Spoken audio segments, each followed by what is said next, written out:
Hai. Okay, so kita berada di video yang terakhir. Okay, video penutup.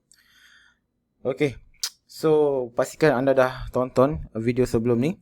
Ada video siri peluang bisnes online tu kan. Yang mana yang terbaik untuk anda. Saya harap video yang saya dah kongsikan tu dapat membantu anda lah buat pilihan yang terbaik. So sekarang ni, persoalan ni sekarang ni, kalau saya pilih yang mana? Okay, sebab akan ada orang yang tanya saya, kalau Zian pilih yang macam mana? Okay, mana yang saya pilih, mana yang terbaik untuk saya?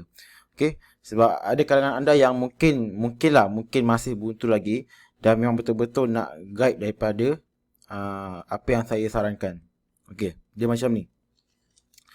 Saya tak tahu anda punya modal berapa. Saya tak tahu anda punya minat apa. Anda punya kelebihan apa, saya tak tahu. Okay, tapi anda boleh gunakan macam kaedah ini untuk memilih sesuatu peluang tersebut. Okay, kalau saya lah. Okay, kalau saya, okay, ini yang akan saya pertimbangkan. Okay, sebelum nak memilih sesuatu bisnes ataupun peluang yang ada di depan mata. Okay, saya tak nak ambil tahu dulu dia punya commission ke, dia punya apa passive income, dia punya recurring commission ke, dia punya bonus, semua tu saya tak nak ambil tahu dulu. Sebab saya tahu semua tu memang boleh buat duit. Okay, sekarang ni yang pertama saya akan tengok dia punya dari segi persaingan. So kita kena kaji dulu persaingan dia macam mana. Okay, yang kedua, selepas kita kaji tu, adakah persaingan yang kita akan hadapi ataupun yang bakal hadapi, kita boleh, orang kata, adakah kita ready untuk menghadapi persaingan-persaingan yang bakal kita tempuhi? Kan?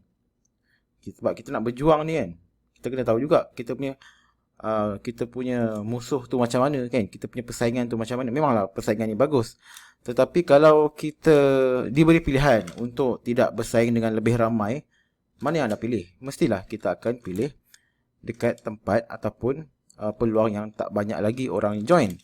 Kan? Sebab antara masalah newbie, dia mostly dia buat bisnes ataupun jual produk yang memang dah ramai orang jual. Itu antara cabaran dia. Bila sebut newbie ni, dari segi skill marketing mesti ada agak kurang. Kan? Itu antara satu sebab lah kenapa orang suka lompat-lompat. Sebab bila dah buat, baru dia nampak, oh betapa susahnya, kan? Betapa sukarnya. Jalan berliku, nak berduri kan. Nampak mula-mula excited nak join. Bila dah buat, rasa macam susah gila. Sebab rupanya ramai sangat orang jual, main harga lah apalah kan. Okay, itu nombor satu. Kedua, apakah keunikan dan kelebihan yang kita ada, supaya benda ni kita boleh aplikasikan dalam kita punya strategi pemasaran kita. Okay, maybe anda nak bagi free gift yang lain daripada yang lain. Kan, kalau anda jual kowe contohnya kan, takkan anda nak bagi tahu je produk tu fungsi dia macam mana, harga dia berapa, promo. Orang takkan belilah dengan anda. Kan? Tapi cuba anda bagi something yang percuma, kan? Hadiah, free gift, langganan Astro ke sebulan kan? Apa lagi, Touch and Go, saya tak tahulah. Tapi kalau ada free gift, orang akan lebih memilih untuk membeli dengan anda. Okay? Tapi rujuk balik juga, kita punya pesaing tu dia bagi free gift apa pula? Kita tengoklah, kena kaji. Nombor 3, saya akan utamakan modal juga. Berapa modal yang saya sanggup spend untuk mempromosikan sesuatu produk ataupun servis, kan? Dari segi iklan, dari segi konten, dari segi design, gambar, semua tu. Adakah benda tu kita kena sediakan duit, atau adakah kita boleh dapat secara percuma, kan? Dan yang keempat, berapa lama benda tu yang saya nak kena buat. Okay, saya akan letaklah maybe sebulan ke 2 minggu ke untuk dapatkan hasil yang pertama. Tapi kalau let's say saya dah letak target ni, sebulan saya dah buat all out tapi tak ada result, saya stop. Okay, saya tak nak buang masa. Itu antara ciri-ciri utamalah yang saya pandang sebelum saya nak buat sesuatu peluang, sebelum saya nak grab sesuatu peluang. Sebab tu ramai orang ada yang decide dia tak nak join kowe, dia tak nak join kuku, dia tak nak join business multi level, dia tak nak join jual SIM card. Sebab dia tak nak bersaing dengan ejen-ejen semua ni.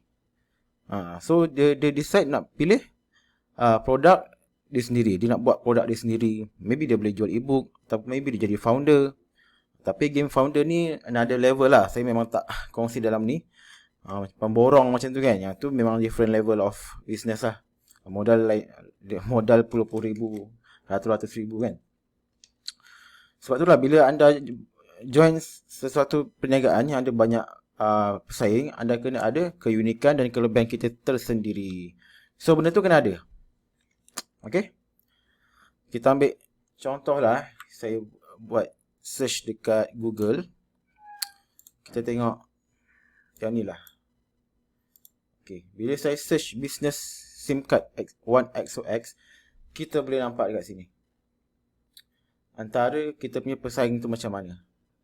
Dia punya dia punya content macam mana, dia punya promosi macam mana. Nampak ni. Yang ni nampak tak, dia macam agak tak tersusun kan, agak serabut sikit. Tapi konten ni bagus. Cuma mungkin dari segi interface lah, mungkin agak kurang kemas, dia boleh kemaskan balik. So kita sebagai ejen yang nak jual benda yang sama, maybe kita boleh gunakan website yang lebih kemas kan, yang lebih, orang kata lebih mesra mobile ke, yang tulisan dia tak warna-warni macam ni kan. Okay, kita tengok bisnes penapis air kan, penapis air Kowe. Kita tengok kat Google macam ni, berapa banyak kita punya pesaing. Ini iklan, yang ni pun iklan, ni iklan. Dah 4 iklan kat atas ni.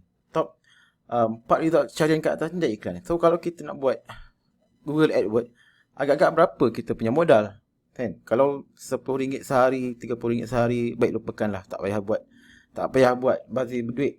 Okay, lepas tu tengok pula organic punya traffic, organic search. Ada yang guna blog, ada yang guna content, ada yang guna website, jenis-jenis menapis air. Ni guna konten ni, main konten. So kalau anda boleh bagi komitmen 100%, katalah anda nak jual Kowe kan, anda kena buat benda yang lebih kurang sama, tapi kena cari keunikan, kena cari apa yang ejen-ejen yang tunjuk, yang ada kat sini, yang dia tak tawarkan lagi. Sebab yang nak beli Kowe ni, dia tak mungkin dia search sekali and then dia terus beli. Dia akan search beberapa kali, dia akan survey, dia akan cari dulu yang mana yang terbaik offer. Okay, sebab tu penting untuk anda ada anda punya keunikan dan kelebihan. Macam kita jual produk juga kan, kita bagi free gift. So sama juga. Okay, so itulah sahaja serba sedikit saya punya perkongsian. Okay, kalau saya lah, saya lebih prefer sebenarnya anda jual ebook anda sendiri. Tapi yelah, ebook ni bukan satu benda yang, orang kata, dari segi idea anda mungkin agak dari segi idea mungkin anda tak boleh nak fikir lagi. So anda bolehlah jual produk orang dahulu. Okay, jual SIM card dulu ke. Tapi macam SIM card saya beritahu awal video, fokus pada kuantiti, ataupun cari at least 10 orang yang berminat nak buat bisnes tersebut kan. Anda boleh jual lah Kowe ke, kuku ke, tapi kena tahu dia punya cabaran, dia punya kekurangan, dia punya kelebihan semua. Anda kena tahu dulu. Jangan terus nak join sebab nampak commission dia mantap, nampak orang lain buat duit gila-gila. Jangan. Okay, kena tahu juga, kena kaji apa cabaran dia, berapa modal yang anda nak keluarkan, website apa yang anda kena sediakan. Okay, semua tu anda kena prepare dahulu. Kena tahu dulu, at least kena tahu. Okay, apa lagi saya nak bagi tahu? Dari segi strategi marketing lah, ini antara yang paling penting. Macam saya cakap tadi, content marketing. Kalau anda guna content marketing, anda ada personal branding, anda boleh jual banyak, boleh kata hampir semua peluang bisnes tu anda boleh join, anda boleh ajak orang untuk beli dengan anda. Okay, itu antara strategi marketing yang agak powerful lah. Okay, anda boleh juga guna FB ad ke apa ke semua tu. Tapi kalau untuk produk ataupun servis yang ada banyak pesaing, and anda nak guna iklan berbayar tu pada saya kurang sesuai kalau anda tak banyak modal. Okey, kalau anda modal ada banyak, anda boleh cuba. Okey. So itu saja. Terima kasih kerana menonton. Jika ada sebarang soalan, cadangan, kritikan, boleh komen kat bawah. Tinggalkan komen anda kat bawah, saya akan baca insya-Allah. Lepas tu insya-Allah saya akan tambah lagi video baru yang berkaitan dengan strategi pemasaran produk lepas ni, sebab bukan saja peluang bisnes, tapi strategi promosi pun ada banyak sangat sampaikan newbie ataupun mungkin anda sendiri pening dan tak tahu nak buat yang mana kan. Sebab ada yang ajar pasal Facebook ad, ada yang ajar pasal Google ad, ada yang ajar pasal viral, ada yang guna YouTube, banyak kan. Macam saya ada kongsi pasal database marketing. So anda pun pening tak tahu nak buat yang mana. Nanti saya akan buat satu lagi video khas yang lebih kurang macam ni, tapi versi marketing, versi strategi pemasaran.